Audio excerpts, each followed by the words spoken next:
global e-waste. The question that I've posited here today is, can we solve the global e-waste problem? And I can save you the next 15 minutes by saying, of course we can. I mean, we're the species that built the pyramids at Giza and the Great Wall at China. We landed a man on the moon. You don't think we can solve the global e-waste problem? We can, but it's going to be tricky. We're still working on it. I have the blessing of working at a Fortune 500 company. It's a $24 billion revenue company, Arrow Electronics, and we are, believe it or not, we are the largest e-waste recycler on earth. And we don't capture a lot of it. The industry's really fragmented, and we're still trying to figure this out, but we're getting there. And I'm lucky because I'm actually the head of corporate communications and marketing, so my job is messaging. And I really believe that the solution to this problem is going to come in messaging. How we get the word out to people. If we do that successfully, then I think we've got this thing nailed. I'd like to start by framing up the problem for everyone, talking about solutions, and showing you some examples of the communications protocols we're trying to use to get some impact into this market. First of all, if you can imagine, every person on Earth each year is going to dump about 12 pounds of e-waste, okay? That's 42 million tons. That's like if you took 4 million African elephants. I mean, think about 4 million African elephants and dumped them into trash. That'd be a pretty big problem. It's a big problem. 84 billion pounds, and it's growing at 4 to 5% per year. These are examples of e-waste, whether it's your laptop, your mobile phone, your coffee maker, your washer, dryer. All these things are ending up in landfills. And I want to talk about two examples really quickly. One are laptops. You know, can you believe the energy that's required? 80%, 4 times as much energy is going to go into manufacturing your laptop than it'll ever use in its life. Its life right now is going to average about 3 years. And it's going to take 500 pounds of fossil fuels and all that to build it in the first place. These things are very intensive on our environment. Mobile phones. How about this one? Almost 2 billion mobile phones purchased each year, and the average mobile phone is going to remain with its owner for an average of just 2 years. It's kind of interesting to ask yourself, where do the old ones go? And 3% of those are expected to be recycled, while 44% are going to be kind of like stored in your nightstand for a while. That's kind of like phone purgatory, because it's got to go somewhere from that nightstand. And the other 44% are going to be passed on to other users. So that 88% are still kind of in the ecosystem yet. We want to make sure they don't end up where 4% are going to go, which is in landfills right now. Because if you think about those cell phones, 2 billion purchased each year, but for every million cell phones that we can recycle, we can pick up 75 pounds of gold, 772 pounds of silver. I mean, there are ingredients to these devices that are extremely valuable if we can just figure out how best to cultivate them. Now I want to show you an example of how we started in order to kind of communicate these problems to people. This was a video from about 4 years ago that kind of outlines this problem for people. In the next 5 years, a typical human being will consume more than 14 handheld devices. 14. computers, Smartphones, tablets, pods, pads, you name it. a new generation every 18 months. a cycle of constant improvement. But here's the question. Where will the old ones go? Will the parts that are still useful be saved? Or will they be buried in landfills? Are you even thinking about this? Is anyone thinking about this? If you are, Then you're thinking 5 years out. And you're probably working with us. Arrow Electronics.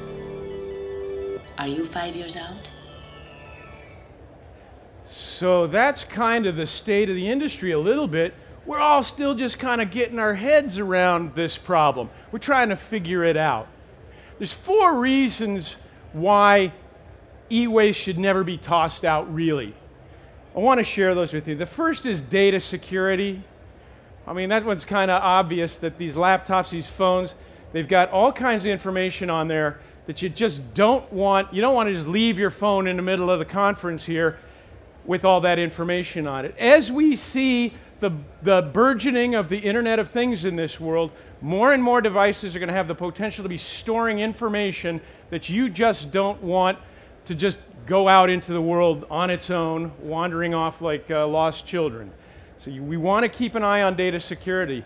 Secondly, the environmental concerns with these things. I mean, these electronic devices have in them lead, mercury, the kind of things that if they get into the soil or they get into the water, it's poisonous. If they're burned in a landfill, that's all of a sudden created a toxic gas.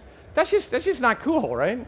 Conflict minerals in there. Some of the metals that are inside some of these devices have come potentially from economies like, say, the Democratic Republic of the Congo. It's a violent economy, and we need to source where these things are coming from in order to reclaim those materials and ensure that they're not coming from these violent economies. And lastly, there are rare earth elements in these devices, and you know, what are rare earth elements? Things like europium and elements that I can't even tell you what they do or recall their name, but they're in dwindling supply on this earth. And there's not enough of them in these devices to actually recover that today. So it's absolutely imperative that we extend the life of these devices in order to preserve those supplies of elements that are just kind of vanishing from the earth. As we started to think about how are we going to get people to maybe think about these problems, one angle we took was, well, what if we took a look at it from the viewpoint of a child? And so we put together this short little spot to maybe play around with what does the idea of e-waste recovery, or we call it value recovery, look like maybe in the eye of a child.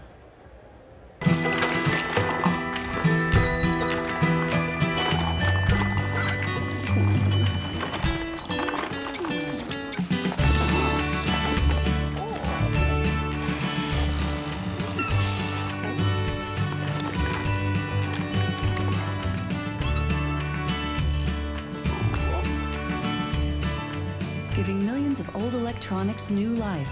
That's 5 years out. So what are we going to do with these devices? Well, first of all, technology that's still useful could be refurbished, it could be resold, it could be redeployed, it could be donated, all right? And that's really actually very important. Don't even necessarily turn it over to us, but just extend the life of these products. This short video will take you, it'll show you the idea of reuse, but it also takes you on a quick tour of our processing plant in Reno, Nevada. You can see what it's like to be a device working its way through our system.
And sometimes that reuse, that refurbishment, it can be done in ways that aren't always so apparent.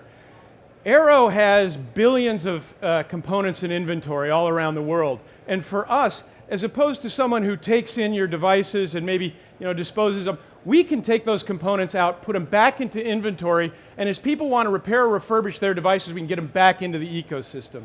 So for us, it's about recovering useful parts.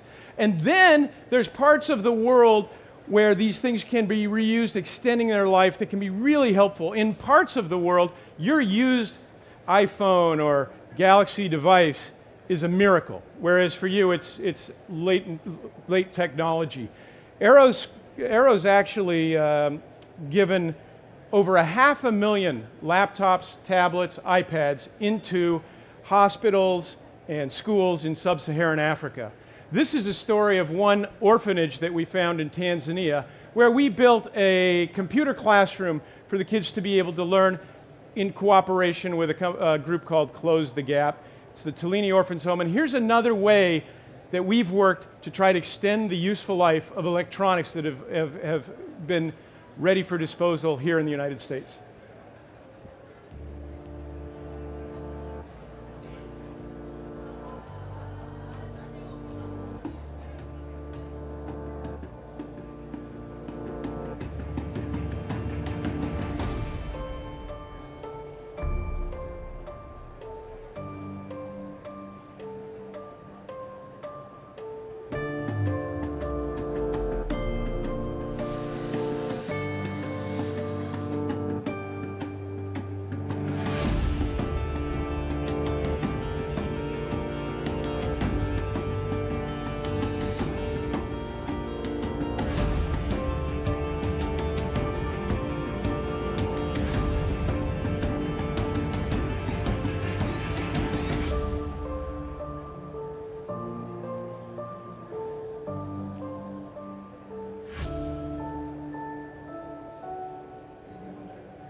And again, our hope with all of this is that presenting these messages will have an impact on the world, and people will say, that is a problem.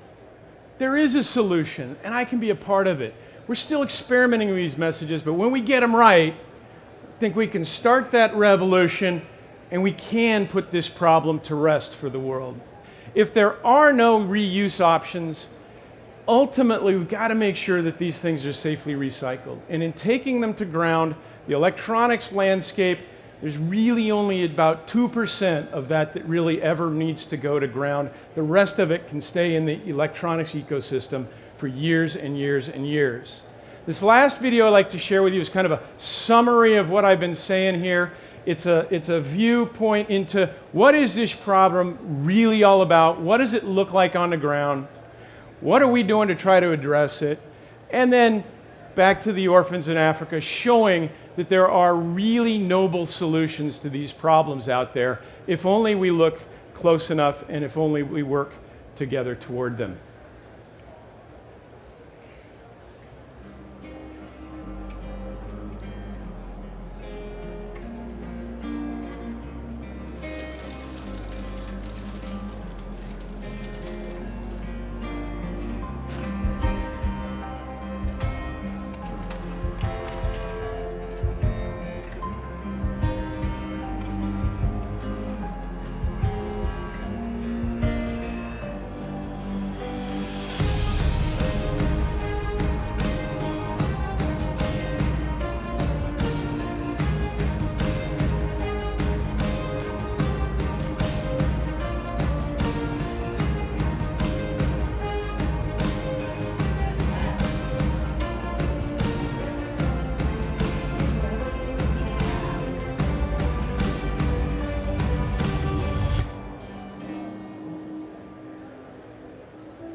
So can we solve this problem? Of course we can. And there's three things individually we can all do to impact. One, extend the life of your device. If you can keep that device working for you for 1 day, 1 week, 1 month, 1 year, that's going to be a huge impact on this problem. Two, when you buy a device, think before you buy it, what am I going to do with this when it's done? There are places that will accept donations, that will keep them in the ecosystem, and ultimately you can find recyclers, e-waste processors like Arrow Electronics to take care of this in a way that is responsible and appropriate. And last, help us to spread the word. That's what I'm about. Help us to spread the communication about how this is a problem. We will solve this together. And with those three little ingredients, the global East waste problem is behind us. Thanks for your time today. Have a great conference.